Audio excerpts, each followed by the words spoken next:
Bills were businesses following most closely at the state legislature?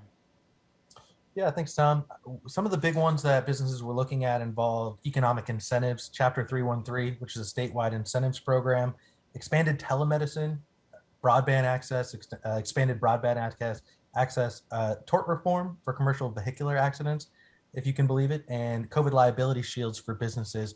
Those were some of the big ones that people were looking at coming into the session. But obviously, some things flipped on their heads as the session went along, especially with Winter Storm Uri. And were those bills that ended up passing, or did some of those have an end that they hadn't hoped for? Yeah, so some of those ones I mentioned did expanded telemedicine, broadband, the tort reform, the liability shields for businesses related to COVID. One of the big ones that didn't get passed was the renewal of Chapter 313. Those incentives did not get through the legislature and are set to expire in 2022. So that means that we're going to have this sort of revenue generating program which will not be around beyond that date. So you might see an influx of businesses applying for that program uh, in the coming months and even year plus. So that's one thing to watch out for. It just didn't have quite enough momentum down the stretch. I think it was a big surprise for a lot of folks that were expecting that one to pass. And I can guarantee you, based on sources that we've been talking to, that advocates for that program will continue to try to pass measures in the future to try to get a statewide economic incentives program back in the rulebook. Can you explain specifically what exactly that would have done and the tax breaks and the benefits that were involved with that? Sure. There's a lot to it, and when we can point you to our coverage to get into the real nitty gritty.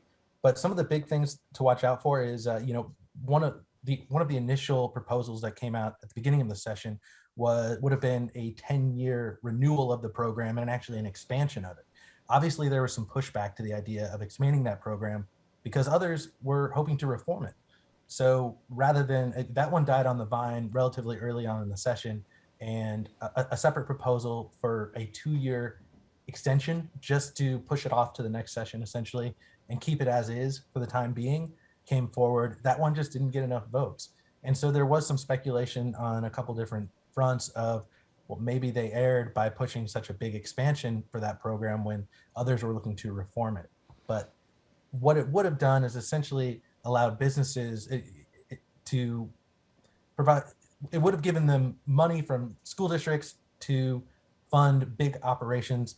Usually it requires job creation, although critics of the program have suggested that some of those job creation requirements were not stringent enough. And that's part of the reason, I believe, based on talking to sources, that that measure didn't get through. Okay, I want to ask you a little bit about ERCOT and what the legislature was doing surrounding that huge winter storm. Of course, that impacted a lot of people, but it also impacted businesses. Sure. Yeah.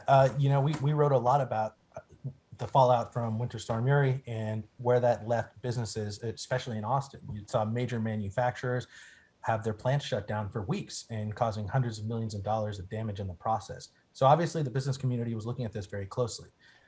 A couple of bills did actually pass. So right at the deadline, you saw there was SB3 and SB2. Those combined sort of created weatherization requirements that required these utilities to set up weatherization on the plants, to set up a notification system to help better prepare people for these kind of storms. It also reduced the size of the ERCOT board and created sort of political appointee committee that would help oversee that.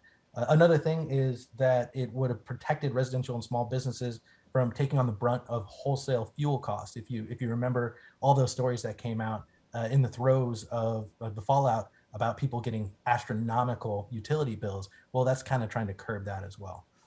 Okay, and finally, I want to ask you about SB 12. This was legislation around social media censorship. What ended up happening there? Well, I guess it's sort of a wait and see on that one.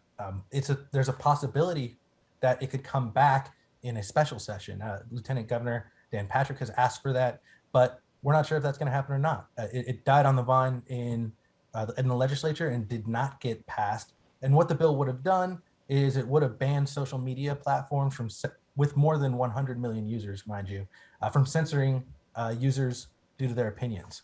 And obviously, You might look to President Trump as a major poster boy for that one. And essentially what's going to happen there is anybody's guess. But we have obviously in Austin some major social media companies, Google, Facebook, that have major presences here. And we did get a response from Facebook on that one, which told ABJ that the legislation would make children and other vulnerabilities, would make children in other vulnerable communities less safe by making it harder to remove dangerous content. So that's where they stand on that one.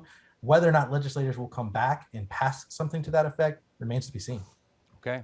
Paul Thompson with the Austin Business Journal. We appreciate it. Hey, thank you for your time.